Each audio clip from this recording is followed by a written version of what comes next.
साथियों नमस्कार, शुभ संध्या। आप सभी का आपके अपने YouTube चैनल सुभी क्लासेस के इस ऑनलाइन प्लेटफॉर्म पर सभी का हार्दिक स्वागत, अभिनंदन। जैसा कि रीट लेवल सेकंड और कुछ 12th क्लास के संबंधित डिजीज के वीडियो 4 या 5 पार्ट में आपको उपलब्ध कराए गए। आज class 11th biology plus REET level second का टॉपिक है लिविंग्स एंड नॉन लिविंग्स। सजीव और निर्जीव में क्या डिफरेंट है, क्या अंतर है और इनसे बनने वाले क्वेश्चनों के बारे में आज चर्चा करेंगे।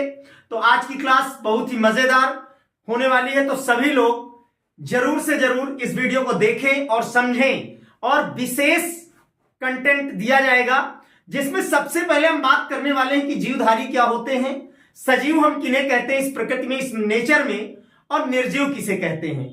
क्योंकि जब हम किसी चीज का अध्ययन करते हैं तो अध्ययन करने पर यह मिलता है दोस्तों कि सजीव में भी कुछ चीजें पाई जाती हैं और निर्जीव में भी वो चीजें पाई जाती हैं। तो सजीव है कौन और निर्जीव है कौन? सबसे पहले सभी जीवधारियों का विश्लेषण जब हम करते हैं या उनका अध्ययन करते हैं तो करने पर हमें पता क्या चलता है? पता यह चलता है कि सभी जीवधारियों का शरीर जो बना है या बने हुए हैं उसमें कार्बन है, हाइड्रोजन है, ऑक्सीजन है, नाइट्रोजन है। इन तत्वों से मिलकर के सभी सजीव बने हुए हैं। तो क्या ये तत्व दोस्तों केवल सजीवों में पाए जाते हैं? तो नहीं, अध्ययन करने पर पता चलता है कि इनकी उपस्थिति इस निर्जीव जगत में भी पाई जाती है, ये निर्जीव जगत में भी उपस्थित होते हैं। तो केवल यदि इन तत्वों का मिश्रण मिल जाए या इन तत्वों के मिश्रण के आधार पर मान लें कि कोई जीवधारी है, तो इन तत्वों के मिश्रण के आधार पर केवल जीवधारी नहीं हो सकता है। तो फिर वो जीवधारी कैसे हो सकता है, ये विशेष बात है।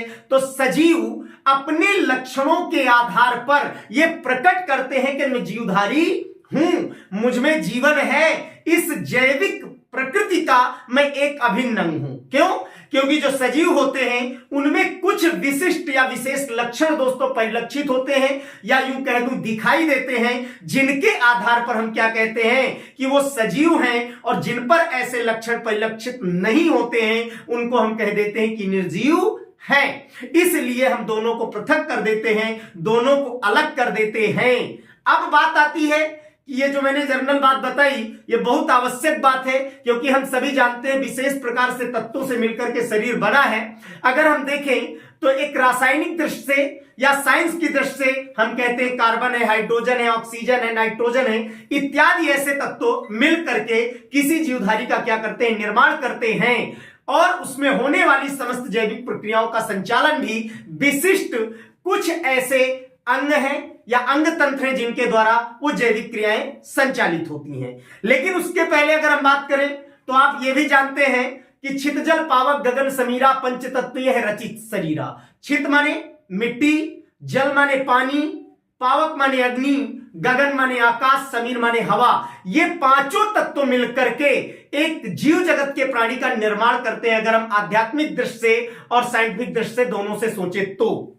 लेकिन अब अंतर क्या है? तो लक्षणों के आधार पर हम पहचानेंगे दोस्तों सजीव और निर्जीव को। सबसे पहले सजीव निर्जीव में अंतर विश्लेषण, जिस पर मैंने आपसे नॉर्मल चर्चा की और बताया कि वो अपने लक्षणों के द्वारा परिलक्षित करते हैं कि मैं सजीव हूं। जिनमें ऐसे लक्षण नहीं पाए जाते उनके द्वारा ये पता चलता है कि वो निर्जीव हैं। लिविंग्स एंड नॉन लिविंग्स में सजीवों के प्रमुख लक्षण, सबसे पहली बात जिसको मैंने कम से कम 7 या 8 भाग में पढ़ाया है, कोशिका, सेल, जो हमारे जीवन की मौलिक मूलभूत इकाई है, उसी की बात करते हैं। तो सबसे पहले है कि कोशिकीय संगठन मीन संसार का प्रत्येक प्राणी या जीवधारी, चाहे वो छोटा हो, बड़ा हो या एक कोशिकीय हो, बहुकोशिकीय हो, सभी का शरीर किससे बना है? कोशिकाओं से बना हुआ है। और कोशिका क्या है?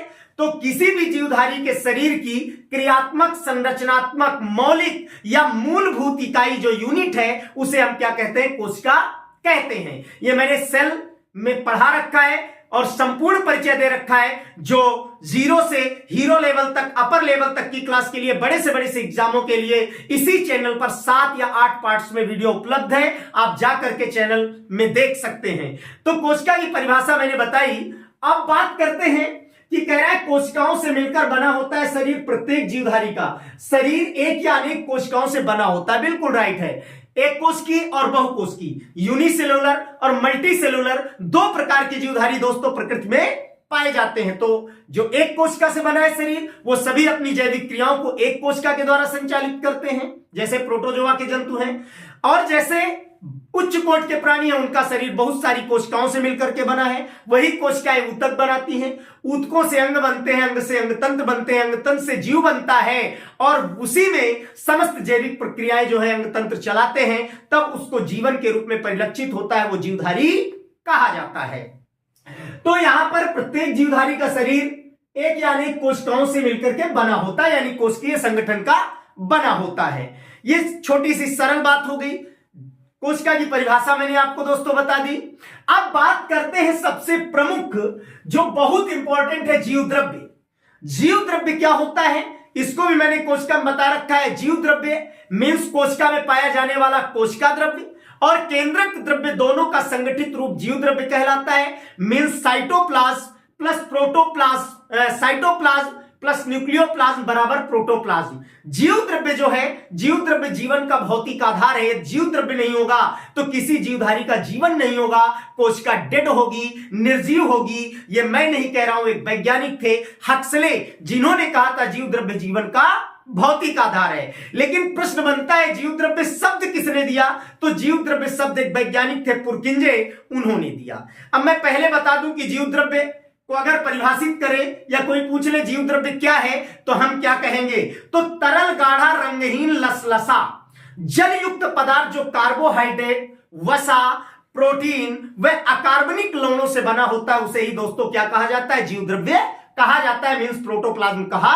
जाता है। पुनः रिपीट करता हूं, तरल गाढ़ा रंगहीन जिसका कोई रंग ना हो, लसलसा जल युक्त पदार्थ जो कार्बोहाइड्रेट, वसा, प्रोटीन व अकार्बनिक लवणों के संगठन से दोस्तों बनता है, उसे हम क्या कहते हैं, जीव द्रव्य कहते हैं। अब बात करते हैं यहां पर जीव द्रव्य की, कि कोशिका में उपस्थित जैव पदार्थ यानी जीवित पदार्थ होता है, इसी से जीवन होता है। जैव माने जीवधारी, जिसमें जीवन हो, जीव द्रव्य कहलाता है। सभी जीवधारियों का वास्तविक जीवित पदार्थ, पुनः ध्यान दें दोनों शब्दों पर, जैव पदार्थ, जीवित पदार्थ, जीवों की भौतिक आधारशिला या जैविक क्रियाओं का केंद्र होता है। इसीलिए तो हक्सले ने कहा जीव द्रव्य दोस्तों जीवन का क्या होता है, भौतिक आधार होता है। 3 जगह पर बिल्कुल क्लियर आपको मिल रहा है, जैव पदार्थ, उसके बाद जैविक क्रियाओं का संचालन करता है, भौतिक आधारशिला है किसी जीव के जीवन की इकाई का, और उसके अलावा जीवित पदार्थ होता है। मीन्स जैविक क्रियाओं का यह केंद्र माना जाता है। तो जीव द्रव्य शब्द जैविक प्रक्रियाओं को चलाने के लिए, संचालित करने के लिए कोशिका में उपस्थित द्रव पदार्थ होता है, जो तरल होता है, गाढ़ा होता है, रंगहीन होता है, लसलसा होता है और जलयुक्त होता है दोस्तों, जिसमें कार्बोहाइड्रेट, वसा, प्रोटीन व कार्बनिक लवणों का संगठन पाया जाता है। उसके बाद हम बात करते हैं आकृति एवं आकार। तो हम जानते हैं, इस पर विशेष ध्यान दें कि विविधता जीवधारियों का एक मौलिक गुण है। हम पढ़ते हैं बायोडाइवर्सिटी, जैव विविधता। सभी प्राणी क्या होते हैं, खान पान, रहन सहन, वास स्थान, रंग, रूप, आकार में भिन्न भिन्न होते हैं। तो जब भिन्न भिन्न होते हैं तो उनके आकार आकृति पर जब हम बात करते हैं तो निश्चित रूप से वो विविधता को दर्शाता है। विविधता माने विभिन्नता, यानी जीवधारियों में पाई जाने वाली विभिन्नता को ही हम क्या कह देते हैं, जैव विविधता कह देते हैं। और विविधता जीवधारियों का इस नेचर में, इस प्रकृति में प्रमुख लक्षण, और उसी विविधता के आधार पर हम उनको क्या करते हैं, भिन्न भिन्न श्रेणियों में रखते हैं। तो आकृति एवं आकार सभी जीवधारियों की अलग अलग विशिष्ट आकृति एवं आकार होते हैं, जिससे उनको हम पहचान सकते हैं या पृथक कर सकते हैं। इस नेचर में जो जीवधारी दोस्तों पाए जाते हैं, सबकी भिन्न भिन्न प्रकार की आकृति है, भिन्न भिन्न प्रकार का आकार है।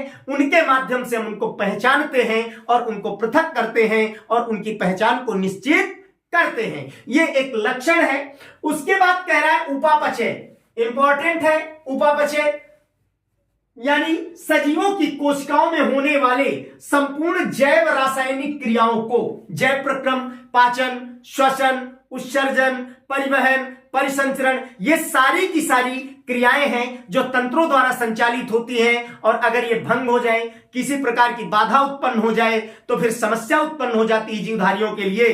तो हम चौथे पॉइंट पर बात कर रहे हैं। तो मींस इससे पहले यह जान लें कि जीवधारी जो होता है इन क्रियाओं को करता है, और कौन करता है, तो कोशिकाएं करती हैं। कोशिकाओं से बने हुए अंगतंत्र करते हैं, क्योंकि कोशिकाओं के संगठन से मैंने कहा ऊतक बनता है, ऊतक से अंग, अंग से अंगतंत्र, और फिर जीव बनता है। इसीलिए सजीव कोशिकाओं को लघु उद्योगशालाओं की संज्ञा दी जाती है। नोटेड पॉइंट कि सजीव कोशिकाओं को किसकी संज्ञा दी जाती है, तो शरीर में जो सजीव कोशिकाएं हैं, और ये जीवधारी का शरीर कोशिकाओं से बना है, तो कोशिकाओं को लघु उद्योगशालाओं की संज्ञा दी जाती है। बात करते हैं उपापचय। तो भैया उपापचय दो प्रकार का होता है दोस्तों। कौन कौन सा, तो यहां पर अपचय और दूसरा उपचय। लेकिन उसके पहले बात करूं कि सजीव की कोशिकाओं में होने वाले संपूर्ण जैव रासायनिक क्रियाओं को, जैव रासायनिक क्रियाओं को, जैसे पाचन एक जैव रासायनिक प्रक्रिया है, क्योंकि रासायनिक परिवर्तन होता है। जिस भोज्य पदार्थ को हम लेते हैं उसका क्या होता है, ऑक्सीकरण अपचयन, और भोजन विखंडित होता है ऑक्सीजन की उपस्थिति में, और ऑक्सीकरण अपचयन के बाद क्या होता है, हम कार्बन डाइऑक्साइड मुक्त करते हैं और कार्य करने के लिए ऊर्जा प्रदान होती है। इस पॉइंट पर हम पहुंचेंगे निश्चित। कहां पहुंचेंगे, ये CO2 और ATP और O2, ये बात का विषय है। सबसे पहले सजीवों की कोशिकाओं में होने वाले संपूर्ण जैव रासायनिक क्रियाओं को, जितनी भी जैव रासायनिक क्रियाएं होती है दोस्तों, क्या कहा जाता है, उपापचय कहा जाता है। यानी सजीवों की कोशिकाओं में होने वाली जैव रासायनिक प्रक्रिया क्या कहलाती है, तो उपापचय कहलाती है। और मैंने साफ कहा कि दो भागों में बांटा गया है। मैंने पहले कहा है दो भागों में संपन्न होती है, पूर्ण होती है। एक है अपचय। अब अपचय क्या है, तो ध्यान दें, इसमें विनाशात्मक प्रक्रिया है, यानी विनाशात्मक प्रक्रिया है।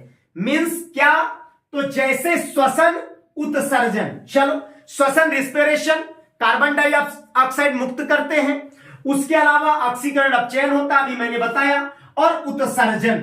उत्सर्जन में हम मुख्य नेफ्रॉन नेफ्रोलॉजी पढ़ते हैं, जिसमें क्या होता है, अलग अलग प्राणी कोई यूरिया त्यागता है, कोई यूरिक एसिड त्यागता है, अलग अलग उत्सर्जी पदार्थ त्यागे जाते हैं। लेकिन मानव शरीर में प्रमुख 4 उत्सर्जी अंग दोस्तों पाए जाते हैं। सबसे बड़ा बृहद उत्सर्जी अंग हमारा है नेफ्रॉन, यानी वृक्क, जिसके द्वारा उत्सर्जन किया जाता है, मूत्र का त्याग किया जाता है, जो यूरिया युक्त पदार्थ होता है, और सबसे ज्यादा यूरिया पाया जाता है। दूसरा श्वेत ग्रंथियों से पसीना अपशिष्ट पदार्थ है।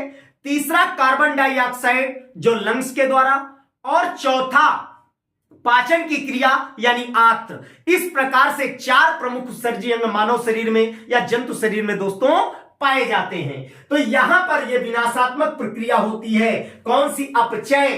अपचय किस प्रकार की प्रक्रिया है, निर्माणात्मक है, विनाशात्मक है, विनाशक निर्माणक दोनों है, या कोई नहीं है, तो निश्चित कर ले विनाशात्मक प्रक्रिया होती है, क्रिया होती है, जिसमें श्वसन और उत्सर्जन। श्वसन के दौरान कार्बन डाइऑक्साइड लेते हैं, ऑक्सीजन मुक्त करते हैं, और खाद्य पदार्थ या पेय पदार्थ लेते हैं, फिर हम उनका उत्सर्जन करते हैं मल के रूप में या यूरिया के रूप में। और उपचय यह रचनात्मक प्रक्रिया है, या यूं कह दूं निर्माणात्मक प्रक्रिया है दोस्तों। तो रचनात्मक या निर्माणात्मक प्रक्रिया है पोषण, और हम सब जानते हैं पोषण से शरीर को ऊर्जा प्रदान होती है, कार्य करने की शक्ति प्रदान होती है। पोषण का मतलब हो गया भोज्य पदार्थ, खाद्य पदार्थ को ग्रहण करना, और उसके माध्यम से संतुलित आहार के माध्यम से क्या, प्रोटीन है, वसा है, विटामिन है, कार्बोहाइड्रेट है, जितने भी आवश्यक तत्व हैं उनको हम प्राप्त करते हैं, जो हमारे शरीर का निर्माण करते हैं, हमारे शरीर को शक्ति, ऊर्जा, आवश्यक सामग्री या जो आवश्यकताएं हैं उनकी पूर्ति करते हैं। तो पोषण ये सबसे प्रमुख अंग माना जाता है किसी भी जीवधारी के जीवन में, उसको जीने के लिए या उसकी कार्य क्षमताओं में वृद्धि करने के लिए। उसके बाद कह रहा है कि मीन्स अगर पूछ ले रचनात्मक प्रक्रिया में निम्न में से क्या आता है, कहते उत्सर्जन है, पोषण है, श्वसन है, कोई नहीं तो पोषण है। उसके विनाशात्मक प्रक्रिया में उत्सर्जन का उदाहरण रख सकता है। श्वसन की हम बात करते हैं, अगला पॉइंट जो यहां से मैंने अभी जोड़ करके बताया था। सभी प्राणी क्या करते हैं, जो उच्च कोटि के होते हैं वो श्वसन में क्या लेते हैं, ऑक्सीजन लेते हैं। हम बहुत छोटी क्लासों में दोस्तों पढ़ते थे तो हमें पढ़ाया जाता था पौधे क्या लेते हैं, कार्बन डाइऑक्साइड। लेकिन ऐसा नहीं है। पौधे क्या लेते हैं, श्वसन में ऑक्सीजन लेते हैं, प्रकाश संश्लेषण की क्रिया में क्या लेते हैं, कार्बन डाइऑक्साइड। सभी को ध्यान रखना है कि पौधे भी श्वसन में ऑक्सीजन ही ग्रहण करते हैं और प्रकाश संश्लेषण की क्रिया फोटोसिंथेसिस रिएक्शन जब करते हैं तो वो भी क्या करते हैं, कार्बन डाइऑक्साइड लेते हैं और सामान्य श्वसन में ऑक्सीजन लेते हैं। तो सभी प्राणी क्या करते हैं, ऑक्सीजन लेते हैं वायुमंडल में, जिसकी मात्रा सबको पता है 21% वायुमंडल में पाई जाती है दोस्तों। उसके बाद CO2 मुक्त करते हैं, जिसकी मात्रा वायुमंडल में 0.03% पाई जाती है, जिसकी मात्रा आज बढ़ रही है। पेड़ों की अंधाधुंध कटाई हो रही है, पहाड़ों का हनन किया जा रहा है, प्रकृति का संतुलन बिगड़ रहा है, कार्बन डाइऑक्साइड या इत्यादि ऐसे गैसों की मात्रा बढ़ने से दोस्तों क्या बढ़ रहा है, ग्लोबल वार्मिंग बढ़ रहा है दोस्तों। विश्व उष्णन बढ़ रहा है, बड़े बड़े ग्लेशियर पिघल रहे हैं, सब पिघल रहे हैं, समुद्र तटीय क्षेत्र जो हैं वो जलमग्न हो रहे हैं, जिससे क्या होता है, जन धन की हानि हो रही है। तो इसको नियंत्रित करना है, अधिक से अधिक वृक्षारोपण करना चाहिए, वृक्षों को नहीं काटना चाहिए। तो 0.03% कार्बन डाइऑक्साइड पाई जाती है और 21% ऑक्सीजन।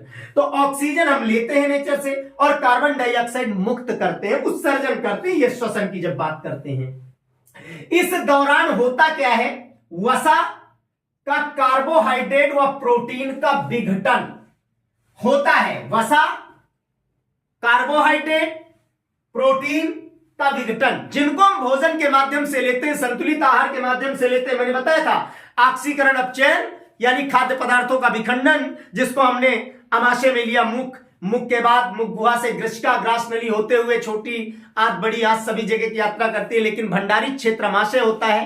तो वहां पर क्या होता है, पाचन की क्रिया जब आरंभ होती है तो वसा जटिल कार्बनिक पदार्थ है, कार्बोहाइड्रेट भी जटिल कार्बनिक पदार्थ है, प्रोटीन इत्यादि का क्या होता है, विघटन होता है। और विघटन होता है तो एटीपी मतलब एडिनोसिन ट्राइफॉस्फेट, एडिनोसिन ट्राइफॉस्फेट के रूप में ऊर्जा निकलती है और इसी के द्वारा जैविक क्रियाएं चलती है सभी प्राणियों का। प्रश्न बनता है कि ये जो एटीपी एडिनोसिन ट्राइफॉस्फेट है जो ऊर्जा के रूप में निर्मित होती है, जाति कहां है। तो दोस्तों ये भी बता चुका हूं पूर्व में, एक संरचना पाई जाती है कोशिका में, अगर देखें माइटोकॉन्ड्रिया में संचित होती है और उसी का उपयोग ऊर्जा के रूप में, कार्य के रूप में लिया जाता है। इसीलिए तो माइटोकॉन्ड्रिया को दोस्तों क्या कहा जाता है, कोशिका का पावर हाउस या ऊर्जा ग्रह कहा जाता है। तो दोस्तों इस तरह से आज ये संपूर्ण वीडियो था, आपके सामने बेहतरीन टॉपिक था और बहुत ही शानदार आने वाले क्वेश्चनों के आधार पर था।